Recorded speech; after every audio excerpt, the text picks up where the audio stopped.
am happy to join with you today in what will go down in history as the greatest demonstration for freedom in the history of our nation.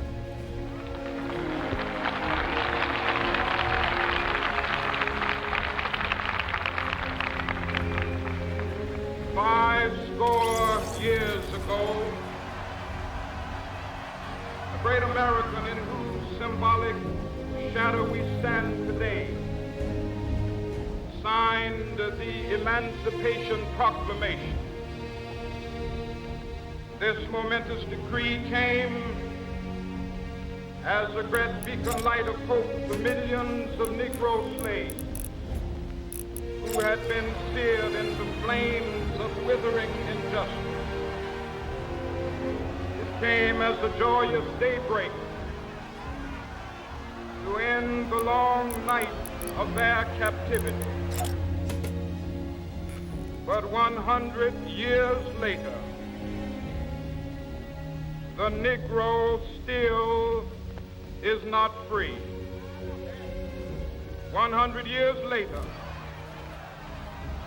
the life of the Negro is still sadly crippled by the manacles of segregation and the chains of discrimination.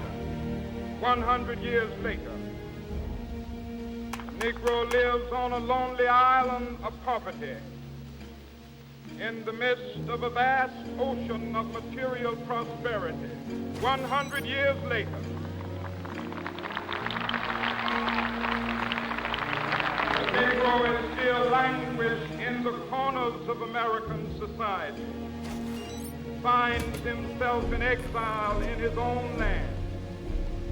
So we've come here today to dramatize a shameful condition. In a sense, we've come to our nation's capital to cash a check. When the architects of our republic wrote the magnificent words of the Constitution and the Declaration of Independence, they were signing a promissory note to which every American was to fall heir.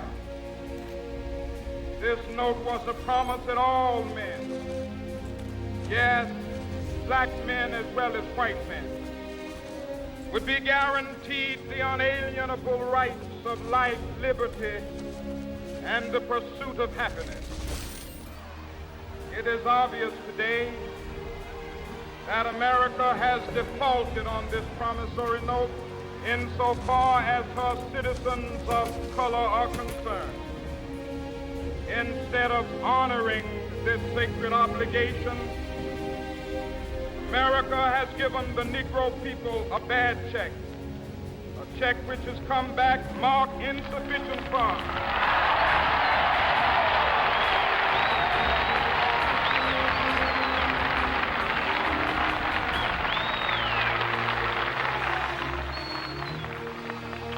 But we refuse to believe that the Bank of Justice is bankrupt.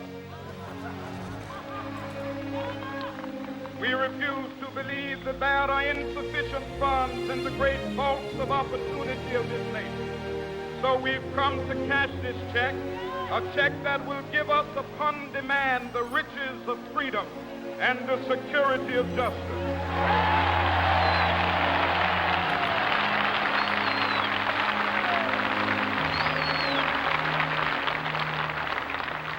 We have also come to this hallowed spot to remind America of the fierce urgency of now. This is no time to engage in the luxury of cooling off or to take the tranquilizing drug of gradualism.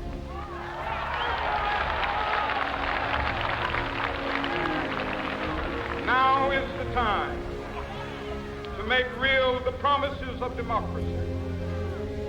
Now is the time to rise from the dark and desolate valley of segregation to the sunlit path of racial justice. Now is the time to lift our nation from the quicksands of racial injustice justice to the solid rock of brotherhood. Now is the time. Make justice a reality for all of God's children. It would be fatal for the nation to overlook the urgency of the moment.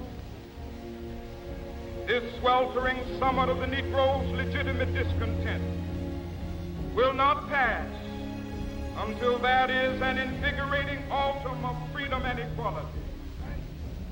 1963 is not an end, but a beginning. Those who hope that the Negro needed to blow off steam and will now be content will have a rude awakening if the nation returns to business as usual.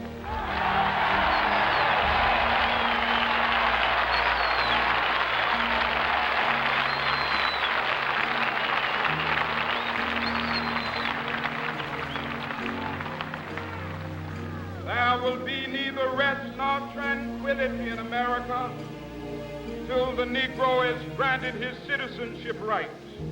The whirlwinds of revolt will continue to shake the foundations of our nation until the bright day of justice emerges. But that is something that I must say to my people who stand on the warm threshold which leads into the palace of justice. In the process of gaining our rightful place, we must not be guilty of wrongful deeds. Let us not seek to satisfy our thirst for freedom by drinking from the cup of bitterness and hatred.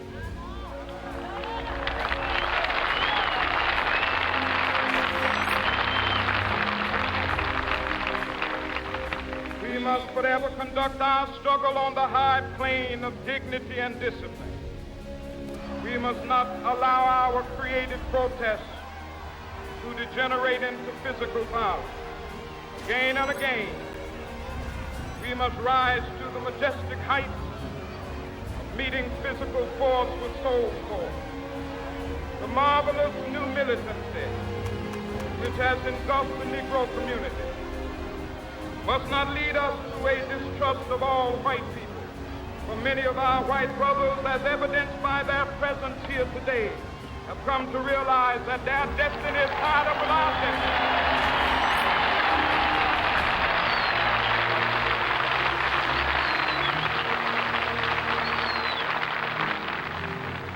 They have come to realize that their freedom is inextricably bound to our freedom. We cannot walk alone. As we walk, we must make the pledge that we shall always march ahead. We cannot turn back. There are those who are asking the devotees of civil rights, when will you be satisfied? We can never be satisfied as long as the Negro is the victim of the unspeakable horrors of police brutality. We can never be satisfied as long as our body is heavy with the fatigue of travel, cannot gain lodging in the motels of the highways and the hotels of the city.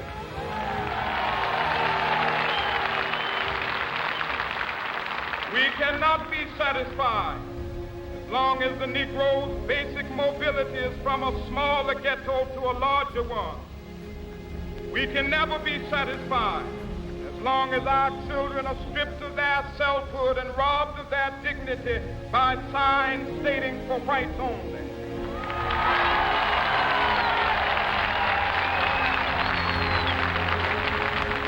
We cannot be satisfied as long as the Negro in Mississippi cannot vote and a Negro in New York believes he has nothing for which to vote.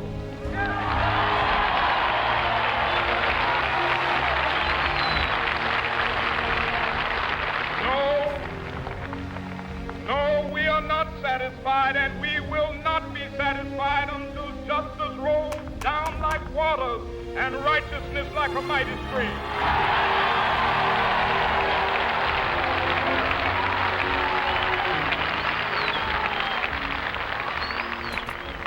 I am not unmindful that Some of you have come here out of great trials and tribulations. Some of you have come fresh from narrow jail cells.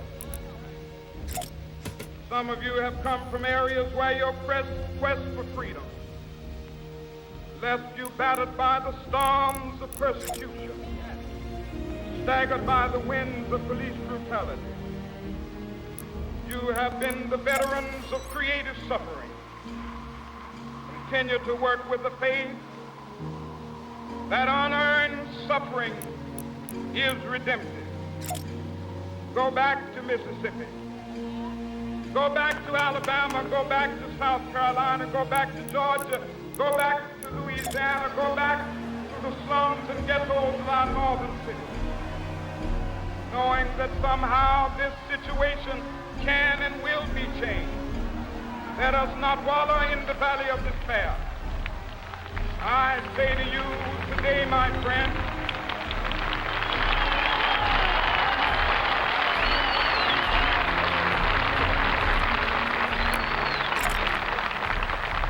so even though we face difficulties of today and tomorrow, I still have a dream. It is a dream deeply rooted in the American dream. I have a dream. One day, this nation will rise up, live out the true meaning of its creed. We hold these truths to be self-evident, that all men are created equal.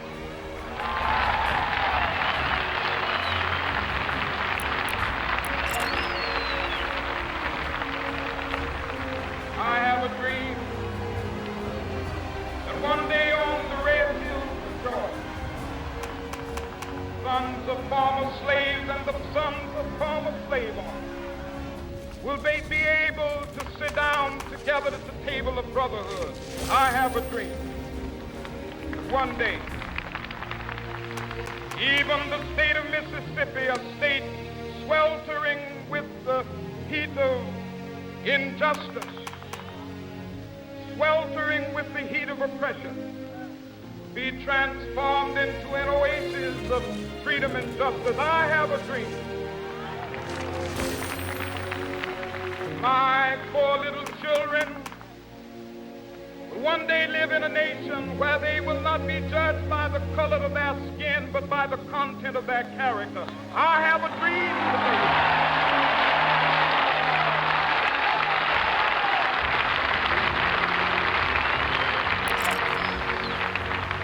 I have a dream that one day down in Alabama, with its vicious racists, with its governor having his lips dripping with the words of interposition and nullification, one day right there in Alabama, little black boys and black girls will be able to join hands with little white boys and white girls as sisters and brothers. I have a dream today.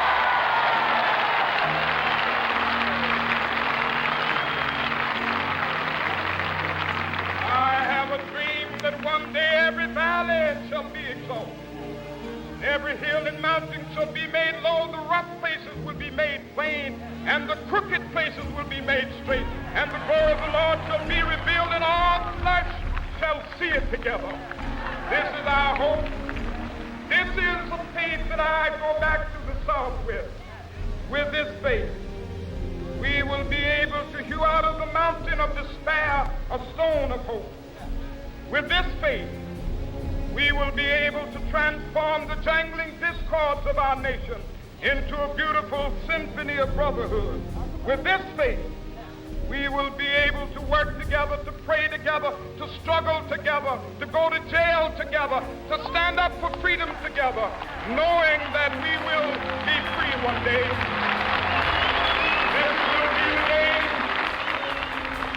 This will be the day with all of God's children be able to sing with new meaning, my country, tears of thee.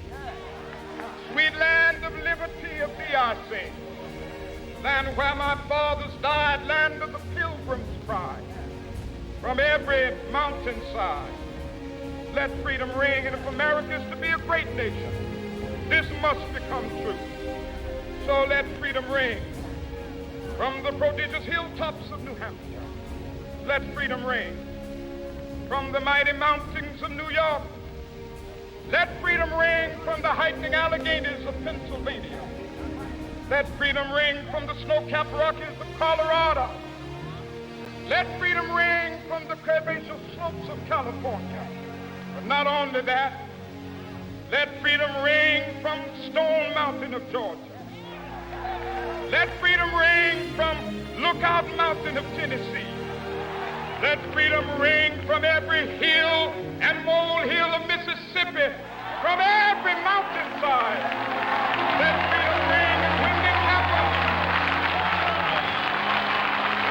when we allow freedom ring, when we let it ring from every village and every hamlet, from every state and every city, we will be able to speed up that day when all of God's children, black men and white men, Jews and Gentiles, Protestants and Catholics, will be able to join hands and sing in the words of the old Negro spiritual, free at last, thank God Almighty, we are